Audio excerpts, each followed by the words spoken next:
después de 18 años, hay personas que Dios está levantando y eso es hermoso ver la mano de Dios.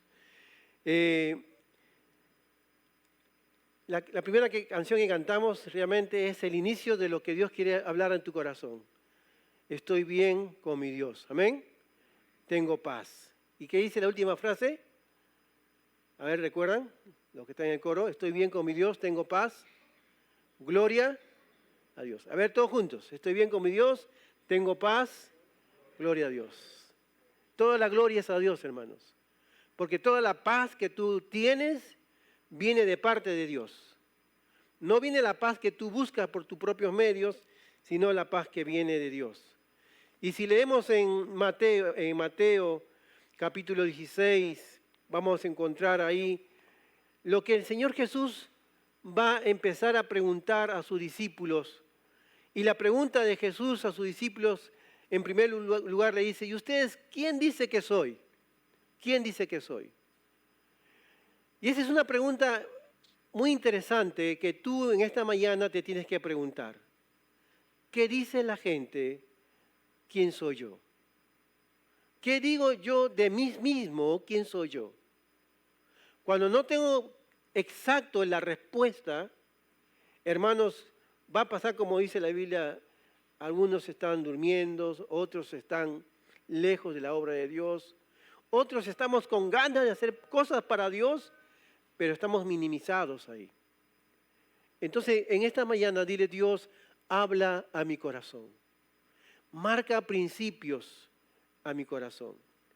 Y vamos a ver que en este versículo de Mateo capítulo 16, versículo 15, vemos que en este contexto muy profundo es un momento donde Jesús se encontraba en Cesarea de Filipos. Y era una región muy conocida por su diversidad de dioses. Y había mucha fuerza religiosa, pero también había muchos dioses, dice, que estaban desarrollando todo su programa. Pero también había mucho poder político. Y en ese momento donde hay muchos dioses y poder político, estaba Jesús. Y también muchas personas empiezan a decir de Jesús muchas cosas. Por ejemplo, decían que él era el Juan el Bautista, otros pensaban que era Elías o algún profeta que había venido. Recuerda, en todo un sistema religioso está ahí Jesús. Y Jesús va a hacer esta pregunta a sus discípulos. Le va a decir, ¿qué dice la gente que soy yo? Y hay dos preguntas. La primera pregunta se lanza a sus discípulos y dice, piensen ustedes, ¿qué dice el público? ¿Quién soy yo? Esto me hace recordar al huerto de Getsemaní. En el huerto de Getsemaní era un momento donde Dios estaba teniendo una presión externa y Él estaba orando delante de su Padre para luego entrar al proceso del plan de Dios para que pueda llegar en la cruz y morir por ti y por mí. Para que el poder de su sangre nos limpie todo pecado y nos libere del poder del infierno. En ese momento en Getsemaní es el Monte de los Olivos. Si tú estudias un poquito sobre el Monte de los Olivos y cómo es el proceso de la aceituna, es una presión que viene desde arriba y luego sale el aceite virgen que dice, ¿no? Que era dedicado para cosas religiosas.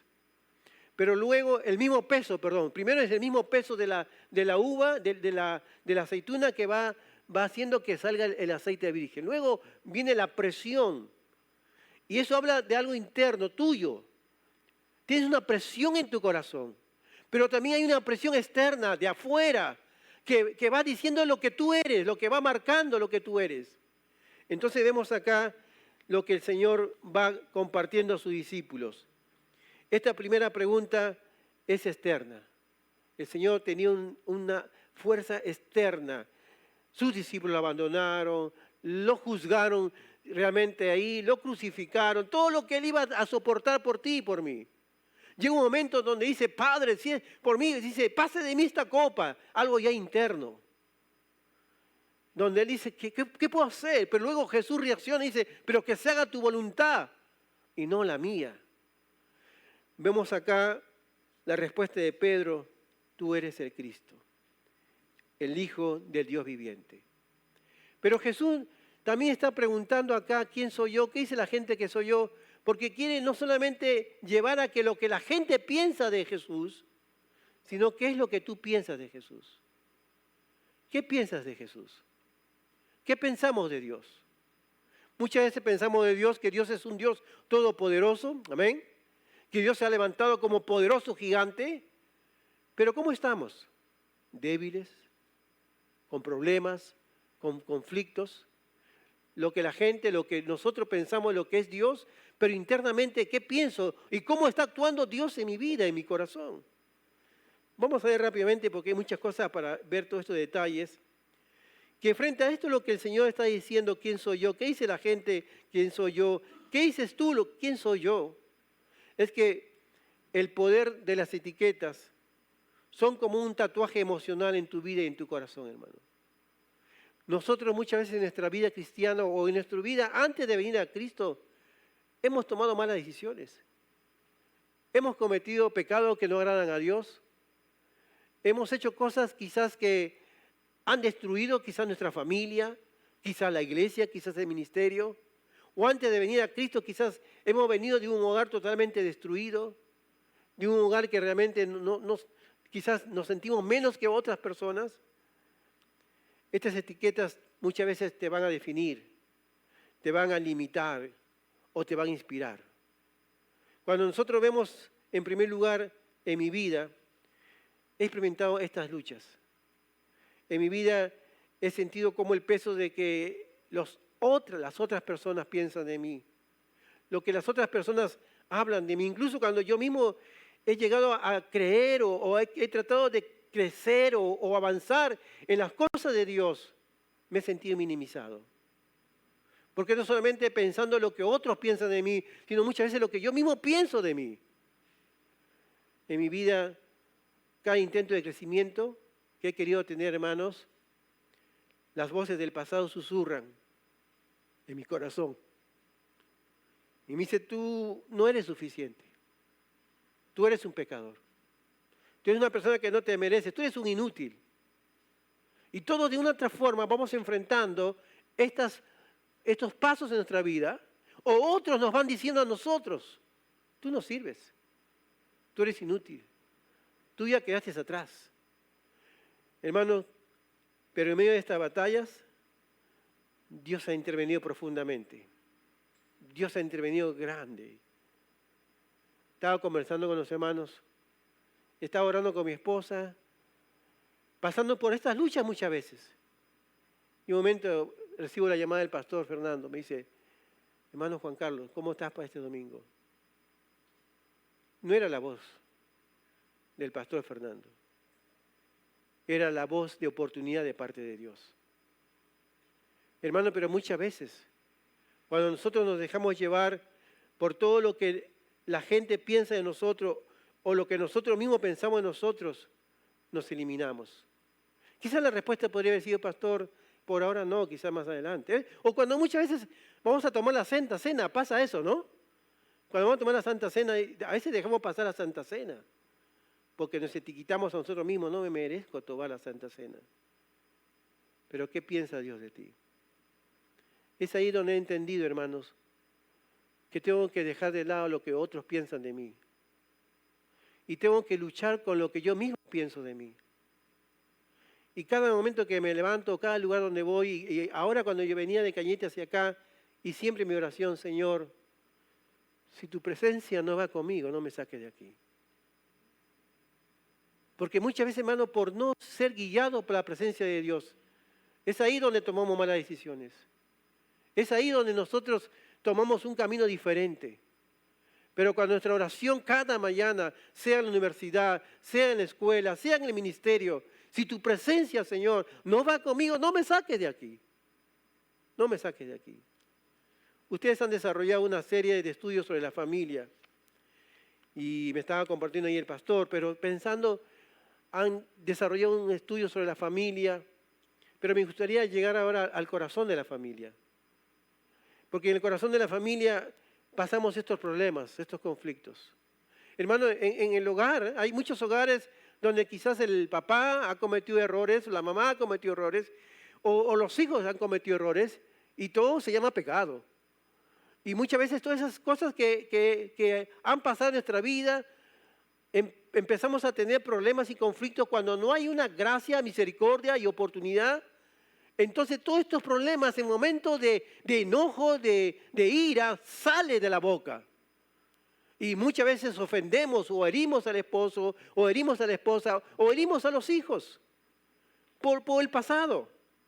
Y las etiquetas en un problema en la familia es que no solamente te va a atacar a ti en forma personal, sino va a atacar todo el núcleo de la familia. ¿Qué frases tienes tú para tu esposo? ¿Cómo tú te expresas para tu esposa? ¿Qué frases dices a tus hijos? ¿O cómo tú te expresas de tus hijos? ¿Qué etiquetas tú has colocado en ellos que en momentos de amargura, en momentos de odio, en momentos de problemas y conflictos, uno sale del corazón? ¿Saben por qué? Porque detrás de todas estas cosas está Satanás. Porque la Biblia dice que tu lucha no es contra sangre ni carne, sino contra huestes espirituales de maldad. Y Satanás está escondido detrás de cada palabra que las personas van diciendo y te van etiquetando y te van minimizando y no puedes servir a Dios. Porque pensamos que hemos perdido la oportunidad, pero Dios es un Dios de gracia, de misericordia y de oportunidad. Pero cuando vemos justamente es que en lugar de resaltar los errores, nos enfocamos y debemos enfocarnos en corregir con amor. Si tu esposo, tu esposa, tus hijos, en el hogar alguien ha fallado, lo primero que Satanás se va a utilizar tu pasado para destruirte. Pero enfócate en la gracia, en la misericordia y en la oportunidad de Dios. Cuando nosotros vemos esas palabras que muchas veces van marcando heridas en el corazón, en Colosenses capítulo 3, 21 dice, padres, no provoques a ira a vuestros hijos. Y muchas veces, hermanos, ¿cuántas veces como padres hemos llamado a nuestros hijos, tú no sirves, tú eres inútil? Tú tienes que ser como tu primo, tú tienes que ser como tu hermano. Y empezamos las comparaciones. Y eso va creciendo y mañana más tarde vamos a tener un hijo donde la forma que nos hemos expresado hemos dañado ese corazón. ¿Saben por qué, hermano? Porque Satanás, la forma de destruirte a ti y la forma que destruyó a Adán y Eva en el momento de la creación fue a través de las emociones. Fue ahí donde entró en las emociones porque va a herir el corazón. Y cuando Satanás empieza a entrar en las emociones y hiere el corazón, bloquea tu conocimiento, tu razonamiento de lo que tú eres realmente delante de Dios. Pero cuando Satanás bloquea, ataca nuestras emociones, empieza a usar las etiquetas del pasado, empieza a usar los problemas y los conflictos. Por eso que en nuestro hogar muchas veces hay problemas y conflictos. Y todo el tiempo es gritos, todo el tiempo es reclamos, todo el tiempo es quejas. Hermanos, cuando vemos esto en el matrimonio, muchas veces quizás vemos cuando la esposa o el esposo dice siempre lo mismo, siempre hace lo mismo. No sabes hacer nada bien, eres un fracasado, nunca vas a cambiar. Proverbios 18, 21 dice, la muerte y la vida están en el poder de la lengua y el que la ama comerá de su fruto. Ten cuidado, hermano, lo que tú hablas y lo que tú te expresas de los demás, de lo que tú etiquetas a los demás. Tenemos que tener mucho temor en nuestro corazón lo que nosotros vamos a expresarnos de otra persona. Pero a veces en la amargura y en el odio o en un corazón herido, muchas veces no medimos lo que decimos a las demás personas. Cuando nosotros vemos todas estas cosas, hermanos, vemos, por ejemplo, Adán y Eva, la primera mentira que estuvo sobre ellos sobre su identidad. En Génesis 3, 1 al 5 dice, y la serpiente engañó a Eva haciéndole creer que no era suficiente con lo que Dios ya le había dado. Dios ya le había dado lo mejor. Era su primera creación. Era lo perfecto.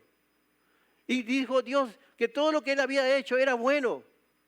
Pero vemos acá, por ejemplo, la estrategia de Satanás es que cuestionó la identidad de Dios. Desde un comienzo, Satanás cuestionó la identidad de Dios de lo que Dios le había dado a Adán y Eva. ¿Qué te ha dado Dios? Te ha dado su perdón, te ha dado su gracia, te ha dado su misericordia y te da oportunidades que no las aprovechamos. ¿Saben por qué? Porque nos sentimos menos, porque pensamos que ya nosotros no somos útiles para la obra de Dios. Pero esa es la mentira de Satanás. Vemos que Satanás, la estrategia es que los hizo dudar del amor y de la provisión de Dios. Dios podía darle muchas cosas más. Pero cuando Satanás atacó a Adán y a Eva, atacó sus emociones, dejaron de pensar y de razonar y olvidaron los principios de la palabra de Dios. Vemos también Moisés. Él no era capaz, en Éxodo 3:11 dice, cuando Dios llamó a Moisés, él respondió, ¿quién soy yo para que vaya a Faraón? Se estaba etiquetando a sí mismo, se estaba menospreciando a sí mismo, pero Dios le estaba llamando. Y Dios le estaba diciendo, mira, te voy a usar, pero ¿quién soy yo, Señor?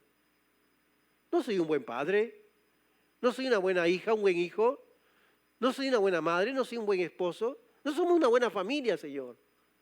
Pero Dios te está llamando por su gracia, por su misericordia y sus oportunidades. La estrategia de Satanás es que hizo que Moisés dudara de su capacidad. ¿Qué estrategia Satanás está usando para minimizarte y para que no te desarrolles con todas las cosas de Dios? Gedeón era insignificante. Y vemos acá a Gedeón en Jueces 6, 12 al 15, dice, cuando el ángel del Señor se le apareció y le dijo, varón esforzado y valiente. Pero Gedeón respondió, yo soy el menor de mi familia. Hermano, esa es la lucha continua en cada uno de nosotros. Pero la estrategia de Satanás acá es que Satanás lo convenció de que no tenía valor por sí mismo por ser pequeño.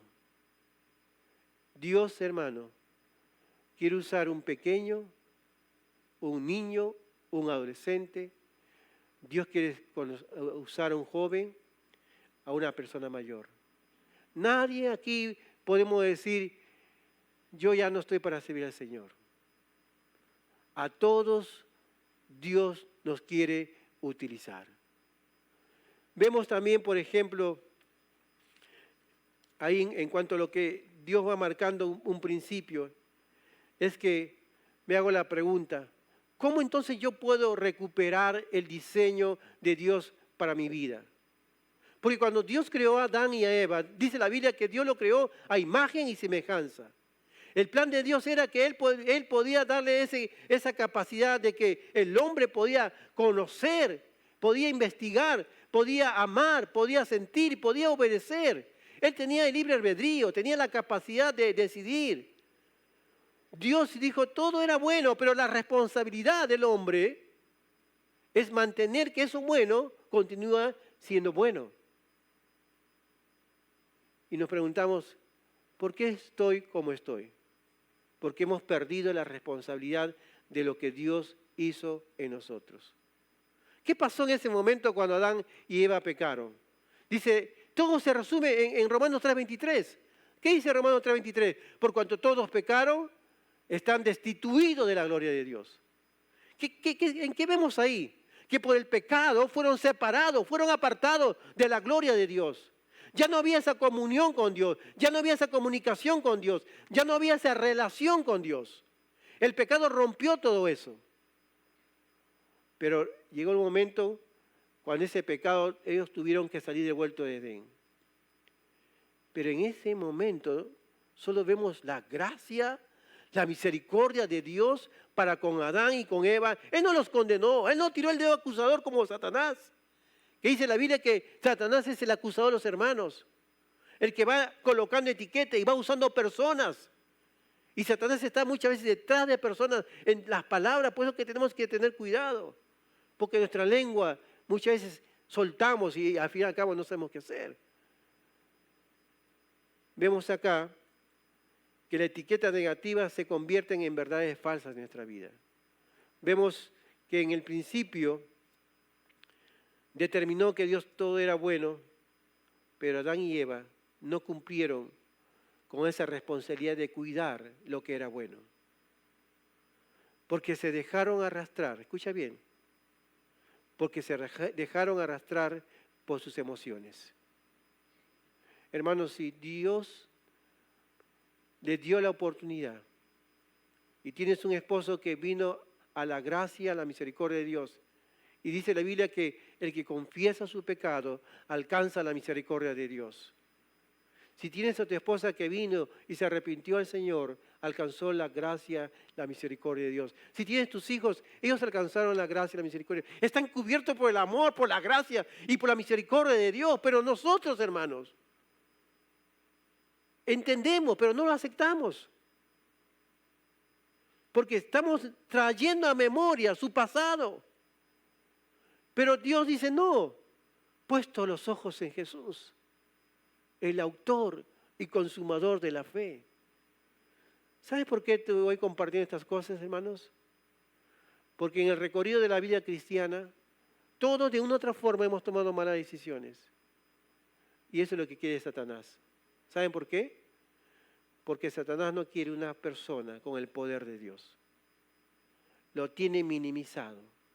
Sé un cristiano, ya tienes la vida eterna, quédate ahí con ese regalo.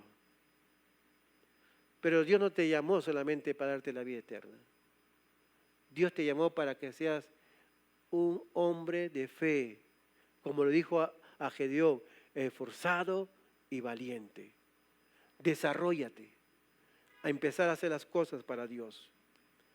Vamos a ver acá, en primer lugar, cómo recupero el diseño de Dios. Si la gloria de Dios fue quitado para Adán y Eva, ¿cómo puedo yo recuperar la gloria de Dios? ¿Cómo puedo recuperar la gloria de Dios? Lo encontramos en Romanos 3:23. Y en Romanos 3:23 dice, por cuanto todos pecaron, están destituidos de la gloria de Dios. ¿Y qué dice? Que la paga del pecado es muerte, ¿no? Y que estamos separados ¿de qué? De la gloria de Dios. Vemos el pecado me separa de Dios, el pecado produce una muerte espiritual, pero el pecado también, como dice Apocalipsis 21:27, no me permite entrar al cielo. ¿Por qué? Porque hemos sido apartados de la gloria de Dios. Pero en ese momento que alguien vino y te compartió y te abrió la palabra de Dios y te mostró que tú eres un pecador, perdido sin esperanza, rumbo al infierno y condenado al juicio de Dios. Pero te mostró que Jesucristo es el camino, la verdad y la vida. Y entendiste que en Él podías encontrar el amor, la gracia y la misericordia. Entonces tú en ese momento dijiste, yo quiero ese perdón de Dios. Fue ese momento cuando alguien te habló del Evangelio y tú recibiste a Jesús en tu corazón. ¿Y qué hizo en ese momento Dios de ti? Hizo de ti una nueva criatura. Las cosas viejas pasaron, aquí todas son hechas nuevas. Sí, pero ese es el momento de mi salvación. Pero 1 Juan 1:9 dice, y si confesamos nuestro pecado, Dios es fiel y justo para perdonar nuestro pecado y limpiarnos de toda nuestra maldad. Ese versículo es para cristianos. Dios no te quiere tener ahí abajo, Dios quiere levantarte. Dios quiere hacer de esta iglesia una iglesia fuerte, poderosa. Pero una iglesia fuerte y poderosa no va a ser por los líderes, va a ser por cada uno de nosotros, porque familia fuerte es iglesia fuerte. Por eso necesitamos entender que cuando Dios le dio a Adán y a Eva esa oportunidad y perdieron, entonces, hermanos, la única forma de recuperar nuevamente la gloria de Dios es arrepintiéndome de mis pecados. Y cuando yo me arrepiento de mis pecados, recupero la gloria de Dios. Recupero lo que Satanás me quitó en ese momento. ¿Y sabe qué era la gloria de Dios? Era ese momento cuando Adán y Eva se paseaban por el huerto, conocían a su Dios verdadero. Conocían al Dios que los creó. Y cuando ellos estaban por el huerto y tenían una tarde de conversación con Dios, sentían el amor a Dios. Y cuando en un momento ellos estaban sintiendo el amor de Dios, ellos obedecían a Dios, porque tuvo trabajo Adán que ir y ver cómo se va a llamar tal animal. Y tenía toda una obediencia delante de Dios. Esa es la gloria de Dios, conocerle a Dios, amarle a Dios, obedecerle a Dios. Ese es todo el paquete de la gloria de Dios. Pero el pecado tiró abajo todo eso. Entonces cuando tú vienes a Cristo recuperas la gloria de Dios. Entonces esas tres capacidades que se vino abajo por el pecado. ¿Cuántas personas quieren conocer a Dios? ¿Las personas quieren conocer a Dios?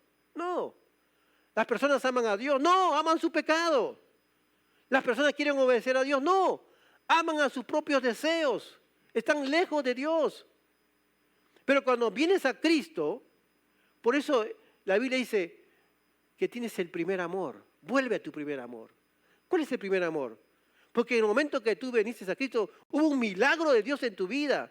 El sello del Espíritu Santo vino sobre tu vida. Te convertiste en un hijo de Dios. Eres una nueva criatura. Y recuperaste la gloria de Dios. Empezaste a querer conocer a Dios. Buscaste tratar de amar a Dios. Y trataste de involucrarte en las cosas de Dios. Involucrarte y obedecerle a Dios. Ese es tu primer amor. Continúa en ese primer amor. ¿Entiendes lo que te estoy diciendo? El pecado la apartó de la gloria de Dios, la gente no quiere conocer, no quiere amar, no quiere obedecer a Dios. Pero hermano, ahora Dios hizo de ti una nueva criatura. Empieza a conocerlo a Dios, a amarlo a Dios. Y muchos se quedan ahí. Muchos se quedan con conocer a Dios. Vengo todos los domingos a la iglesia y conozco de Dios.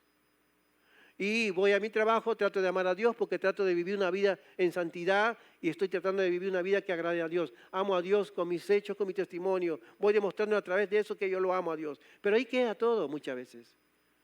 Dios no solamente quiere que tú lo conozcas, Dios no solamente quiere que tú lo ames, sino Dios quiere que tú lo obedezcas. Amén. En primer lugar, ¿en qué área tienes que obedecerle?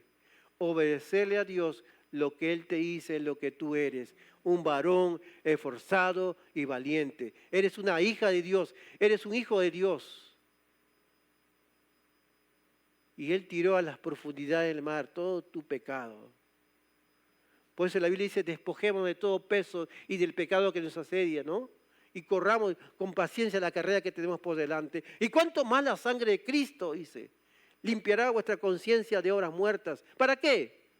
Ahí nomás Dios, quiero que tú entiendas, ahí nomás Satanás quiere que tú sepas la sangre de Cristo. Pero la sangre de Cristo, ¿para qué, hermano? La sangre de Cristo tiene poder. ¿Sabes que Satanás odia esa palabra? ¿Sabes que Satanás odia la palabra cuando tú dices el poder de la sangre de Cristo? Porque el poder de la sangre de Cristo me limpia de todo pecado. ¿Y para qué Dios me va a limpiar todo pecado? Para decirle, Señor, ya tú me has limpiado, he pecado contra ti y ya estoy en mi conciencia ahí, ya estoy bien, ya me voy a restaurar y estoy ahí en las cosas del Señor. No. La Biblia dice, cuánto más la sangre de Cristo limpiará vuestra conciencia para que sirvas al Dios vivo. ¿Me entiendes? Hermanos, cuando vemos esto es reconocer quién eres en Cristo. Para poder recuperar el diseño de Dios para mi vida es, en primer lugar, reconocer quién eres en Cristo. ¿Qué soy en Cristo? Una nueva criatura. Y cuando Dios hace de ti una nueva criatura, ¿qué te ha dado Dios? Dios te ha dado un cuerpo, te ha dado un alma y te ha dado un espíritu. ¿Amén? Hermanos, ¿para qué nuestro cuerpo? Mi cuerpo para relacionarnos con lo que está a nuestro alrededor. Y muchas veces nuestras relaciones interpersonales son un desastre. Nos peleamos con las personas, tenemos problemas, conflictos con las personas y con eso que hoy en día, ¿cómo se llama esa enfermedad que vaya? La enfermedad mental, hermano. No. Lo que hay es desobediencia a la palabra de Dios. Y no me voy a apoyar en base a una etiqueta que el mundo está colocando y tienes que aceptarme porque está la enfermedad mental. No, hay pecado en el corazón. Y tengo que entender que Dios quiere en mi vida. Lo que Él quiere es que tú obedezcas la palabra de Dios. Y que yo pueda tener mi relación interpersonal con los demás y mejorarlo. Y si yo tengo que poner mi parte, hermano, tengo que hacerlo de mi parte. Y si no se puede solucionar los problemas, muchas veces las personas son muy tóxicas en nuestra vida. Y si no hay muchas cosas, entonces tengo que ponerme a un lado y no dejar que las personas tóxicas o las personas que van etiquetando mi vida me van a minimizar porque prefiero escuchar a Dios que escuchar a otras personas. Entonces, cuando vamos del cuerpo, es que son mis relaciones interpersonales. Y sabes que en ese momento de tu cuerpo, Dios te limpió con tu sangre, con la sangre que Jesús derramó en la cruz. ¿Qué es eso? Una limpieza total. No mires tu pasado. Vas a recordarlo siempre. Pero enfócate en la sangre de Cristo que Él ya te limpió y eres una persona limpia. Amén. Físicamente limpio. Luego acá Dios te dio esa alma. El alma son las emociones, las heridas del corazón. Por ahí el esposo quebró tu corazón, la esposa quebró tu corazón, los hijos quebraron tu corazón, tus padres quebraron tu corazón, dañaron tu vida. Quizás tuviste problemas y conflictos en el pasado. Alguien dañó tu corazón, alguien quebró tu corazón. Y esa alma está herida. Por eso muchas veces tenemos amargura en el corazón. Por eso muchas veces lo que Satanás roba en el hogar, hermano, es la desconfianza. Lo primero que Satanás, por eso la Biblia dice en Juan 10:10, el ladrón no viene sino para hurtar, para matar y para destruir. Hermano, el diablo quiere destruir la confianza, la comunicación, la comunión en el hogar. Por eso que cuando vemos en el alma, es que el único que puede sanar las heridas de tu corazón es Dios. Si tú te das cuenta, entre el cuerpo y el espíritu, vemos en el medio del alma, que es el equilibrio. Si estoy mal en mi alma, voy a estar mal con mi prójimo, porque mi alma está herida, tengo problemas y conflictos y siempre voy a estar renegando, quejándome, porque mi alma está herida, mis emociones están heridas. Y cuando mis emociones están heridas, voy a renegar contra Dios y le voy a decir, Dios, ¿dónde estuviste tú? ¿Por qué no me defendiste cuanto más lo necesitabas? Señor, ¿por qué no me escuchaste en mi oración cuando te pedía que mis padres no se separen y ahora se separaron? Muchas veces mi alma me lleva a tener una mala relación con mi prójimo y con Dios. Pero pon tu alma en las manos de Dios. Él va a curar tus heridas, hermano. Él va a curar tus heridas. En segundo lugar, para recuperar el diseño de Dios, escucha la voz de Dios, no de los hombres. Escucha la voz de Dios, no la de los hombres. La voz del pastor que dice, mis ovejas oyen mi voz. Vemos la voz de nuestro Salvador en Apocalipsis capítulo 4, cuando dice, subí acá. Es la voz de nuestro Salvador que desde el cielo va a abrirse la primera puerta para que su amada iglesia suba. Y solamente aquellos que son hijos de Dios van a escuchar esa voz. Y ahí sucede el rapto. En un abrir y cerrar de ojos estaremos con el Señor. Porque vas a escuchar la voz de Dios.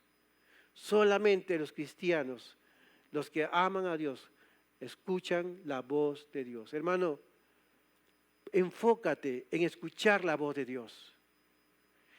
Si alguien empieza a hablar y a mostrarte la etiqueta de tu pasado, dile, por la gracia de Dios, el poder de la sangre me ha perdonado, me ha limpiado, soy una nueva criatura y soy restaurado en el Señor. ¿Sabes lo que significa restaurado? Es unión en perfecta armonía. Dios te ve, es como una jarra que se rompió y tú vas corriendo ahí, te compras la gotita y lo pegas. No viene tu mamá y ve las rajaduras, va a dar grito al cielo, ¿sí o no? Pero cuando Dios restaura, lo restaura en perfecta armonía. Y no pretendas demostrar al mundo que tú ya eres diferente, hermano. Cuando tú tratas de vivir haciendo el favor a los hombres y mostrándole que tú has cambiado, no, tú vive para Dios, enfócate en lo que Dios ha hecho. Y Dios va a empezar a vivir, a trabajar en tu corazón. Dios va a darte oportunidades. Pero cuando uno se enfoca en mi pasado y que los demás conocen mi pasado y yo quiero agradar a los demás para decirles que yo ya soy diferente, tú no tienes que agradar a las personas. Enfócate en agradar a Dios. Porque cuando me enfoco en agradar a las personas para decirle al público, mira, yo he cambiado, yo soy diferente, termino siendo esclavo de ellos. Y no me desarrollo. Porque pasa un momento y sigo agradándote, pasa otro momento, trato de agradarte a ti y yo nunca me voy a desarrollar. Siempre voy a trabajar para ti, como se dice, en otra palabra. Pero yo necesito desarrollarme. Porque Dios te ha llamado para que tú estés por cabeza, no por cola. Pero necesitamos escuchar la voz de Dios, la voz de Dios. El rey Saúl perdió el favor de Dios, ¿sabe por qué? Porque escuchó la voz del pueblo. Mira lo que dice 1 Samuel 15:24. He pecado, pues he quebrantado el mandamiento del Señor y tus palabras, porque tuve miedo del pueblo y les obedecí. Hermanos, en tercer lugar, Juan 4:34, el Señor dice, mi comida es que haga la voluntad del que envió y que acabe su obra. Me encanta esa frase, hermano, porque aquel que empezó la obra en ti, Él lo va a terminar. Pon tus ojos en Jesús, el autor y consumador de la fe. En tercer lugar, rechaza el temor y abraza el propósito de Dios. Rechaza el temor y abraza el propósito de Dios. ¿Sabes cuál es el propósito de Dios para ti? Es que tú te levantes. Y Dios te ha dado dos cosas, ser luz y ser sal. Ese es el propósito de Dios. Que tienes que ser luz y tienes que ser sal. Pero Señor, ¿yo cómo voy a ser luz? ¿Yo cómo voy a ser sal? Pero mira cómo estoy. Enfócate en la gracia, en la misericordia y la oportunidad que Dios te da. Ámalo, conózcalo a Dios, obedécele y sírvele. Vemos ahí, el temor es una de las herramientas más poderosas del enemigo para impedirnos y que tenemos que avanzar y crecer. Y sigamos avanzando para terminar. En cuarto lugar, renueva tu mente con la palabra de Dios. Renueva tu mente. Tú ya no eres la persona X del pasado. Tú ahora eres la persona que Dios ha levantado. Conoce más a Dios, ámale más a Dios y dile, Señor, ¿en qué te puedo obedecer? ¿Qué puedo hacer por ti, Señor? Vemos entonces, si creemos mentiras, viviremos como esclavos. Si creemos en la verdad de Dios, viviremos en libertad. Amén. Vamos a ver ahí, para terminar, no sé si estoy bien con el tiempo. ¿Cuánto me falta?